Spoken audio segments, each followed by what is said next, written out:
మంగళవారం రోజున ఆంజనేయ స్వామి ముందు ఈ పరిహారం చేయాలి. ఎవరైతే సమస్యలతో బాధపడుతున్నారో అలాంటి వారు 41 రోజులు నియమంగా ఆరాధన చేసే పూజ గుడి దగ్గర ఉన్న రావి చెట్టుకు, ఆంజనేయ స్వామి గుడిలో రావి చెట్టు ఉంటే అక్కడికి వెళ్ళి 11 ప్రదక్షిణాలు నిదానంగా తిరుగుతూ వేయాలి. అక్కడ ఒక మంత్రం చెప్తానండి, ఓం నమో భగవతే వాసుదేవాయ అంటూ స్మరించుకోవాలి మనసులో. స్త్రీలు అంటే 41 రోజులు చేయాలి కదా, మధ్యలో పీరియడ్స్ ప్రాబ్లమ్స్ వస్తే అక్కడ మీరు స్కిప్ చేయవచ్చు, తర్వాత కంటిన్యూ చేయండి.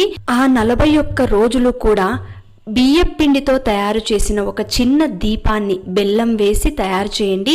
ఆ దీపాన్ని నేతితో దీపారాధన చేయవచ్చు, లేదంటే మామూలంగా నూనె మీరు ఏది వాడతారో దీపానికి అది.